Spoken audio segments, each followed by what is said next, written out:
Hello friends, പുതിയൊരു വീഡിയോയിലേക്ക് നിങ്ങൾക്ക് എല്ലാവർക്കും സ്വാഗതം. അപ്പോൾ എനിക്ക് അടുത്തിടെ കിട്ടിയ കമൻസിൽ വന്നിട്ട് കുറച്ച് പേര് വന്നിട്ട് അവരുടെ ചാനലിൽ പുതിയതായിട്ട് തുടങ്ങിയ ചാനലാണ്. അപ്പോൾ അവരുടെ സബ് വല്ലാതെ അങ്ങ് കുറയുന്നതായിട്ട് അതിന് എന്താണ് കാരണമെന്നോ എന്നോട് ചോദിച്ചിരുന്നു. അപ്പോൾ ഇത് വളരെ പ്രധാനപ്പെട്ട ഒരു വിഷയമാണ്. ഇതിനെക്കുറിച്ചാണ് ഞാൻ ഇന്ന് നിങ്ങളോട് സംസാരിക്കാനായിട്ട് പോകുന്നത്. അപ്പോൾ പുതിയ ചാനൽ തുടങ്ങുന്ന എല്ലാവർക്കും തന്നെ എന്താ ആഗ്രഹിക്കുന്നതെന്ന് പറഞ്ഞാൽ അവർക്ക് എത്രയും പെട്ടെന്ന് 1000 സബ്ബിലും അതുപോലെ 4000 വാച്ച് അവേഴ്സും എത്തി മോണറ്റൈസ് ചെയ്യുക എന്നുള്ളത് എല്ലാവരുടെയും സ്വപ്നമാണ്. അപ്പോൾ ഈ കഷ്ടപ്പെട്ട വീഡിയോസൊക്കെ ഇട്ടിട്ടിങ്ങനെ സബ്ബ് കൂടുമ്പോഴേക്കും പെട്ടെന്ന് അതങ്ങ് കുറഞ്ഞു വരുന്നത് കാണുമ്പോൾ ആർക്കായാലും ഒരു വിഷമം തോന്നും. അപ്പോൾ അത് എന്താണെന്നുള്ളതിന് ചില കാരണങ്ങളുണ്ട്. അതിനെക്കുറിച്ച് ഞാൻ നിങ്ങൾക്ക് ഇവിടെ വിശദമായിട്ടൊന്ന് പറഞ്ഞു തരാം. അതായത് സബ് കുറയുന്നത് ഏറ്റവും കൂടുതൽ ബാധിക്കുന്നത് പുതിയ ചാനലുകാരെയാണ്. മോണറ്റൈസ് ആകുന്നതിന് മുമ്പ് സബ്, വ്യൂസ്, വാച്ച് അവർ ഇതെല്ലാം കുറയുന്നത് നിങ്ങൾക്കറിയാമോ? അതായത് ഇന്നാക്റ്റീവായിട്ടുള്ള സബ് വന്നിട്ട് യൂട്യൂബ് എടുത്ത് കളയും. ഇനാക്റ്റീവായ സബ് എന്ന് പറയുന്നത് ഏതെങ്കിലും കാരണം കൊണ്ട് ഡിലീറ്റായ ചാനൽ യൂട്യൂബ് വന്നിട്ട് എടുത്ത് കളയും.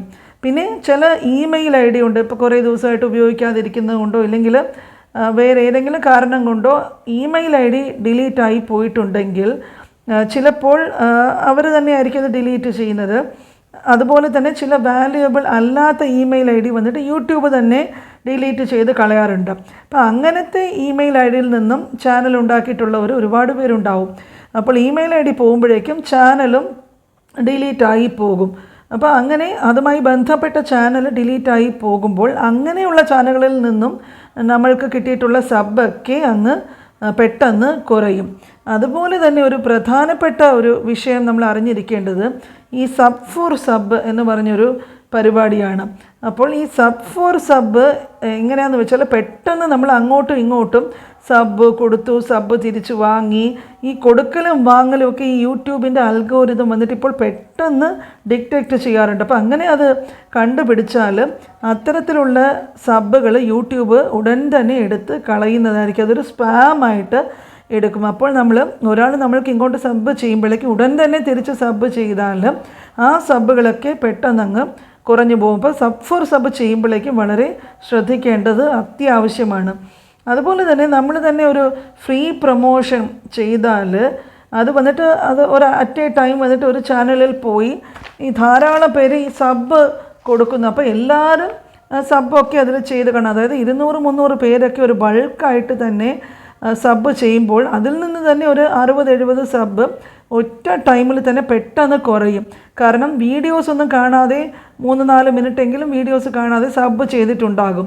അപ്പോൾ ഒന്നിച്ച് 300-400 പേര് ആ ചാനലിൽ പോവുകയാണ്.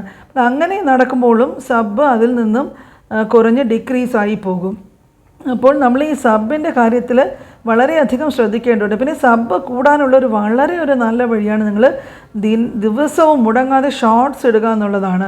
അപ്പോൾ ചെറിയ ഷോർട്സ് ഇടുമ്പോൾ അതുവഴി നിങ്ങൾക്ക് ധാരാളം സബ് കിട്ടുകയും ചെയ്യും, അത് കുറഞ്ഞു പോകാറുമില്ല. അപ്പോൾ അതെല്ലാവരും ഒന്ന് ശ്രദ്ധിച്ചിട്ട് അതൊന്ന് ചെയ്യാനായിട്ട് നോക്കണം. പിന്നെ വേറൊരു കാര്യത്തിനെ പറ്റി എനിക്ക് പറയാനായിട്ട് ഇവിടെ ഉള്ളത് എന്താണെന്ന് പറഞ്ഞാൽ ഈ കരോക്കെ കൊടുത്തിട്ട് ഒരുപാട് പേര് പാടാറുണ്ട്. അപ്പോൾ അവർക്കൊക്കെ കോപ്പി റൈറ്റും വരാറുണ്ട്. എന്താണെന്നറിയില്ല. ഞാനും പണ്ട് പാട്ടൊക്കെ ഒന്ന് പാടി ഇട്ടപ്പോഴേക്കും അതിനപ്പോൾ തന്നെ കോപ്പി റൈറ്റ് വന്നു. അപ്പോൾ ഞാൻ വിചാരിച്ചു നമ്മുടെയൊക്കെ വോയിസ് ഒന്ന് ചിത്ര ചേച്ചിയെ പോലെയൊക്കെ ആയിരിക്കുമോ, അതുകൊണ്ടാണോ എന്ന് ഒരു സംശയം തോന്നി. ഈ കാര്യം യൂട്യൂബ് എന്തുകൊണ്ടാണ് ചെയ്യുന്നതെന്ന് എനിക്കറിയില്ല. അപ്പോൾ നമ്മൾക്ക് ഒരു പാട്ട് പാടണം, അതും ഫിലിം സോങ് പാടിപ്പോയാൽ നമ്മൾക്ക് ഉടനെ പണി കിട്ടും. അപ്പോൾ ഈ കരോക്കെയൊക്കെ വെച്ച് പാടുമ്പോൾ കോപ്പി റൈറ്റ് നമുക്ക് ഉടനെ കിട്ടും. അപ്പോൾ നിങ്ങൾക്ക് ഇന്നത്തെ വീഡിയോ വന്നിട്ട് വളരെ പ്രയോജനകരമായി എന്ന് ഞാൻ വിശ്വസിക്കുന്നു. നിങ്ങൾക്ക് എന്തെങ്കിലും സംശയമുണ്ടെങ്കിൽ എന്നോട് കമൻസ് വഴി ചോദിക്കുക. അടുത്തൊരു വീഡിയോയുമായിട്ട് ഉടനെ കാണാം.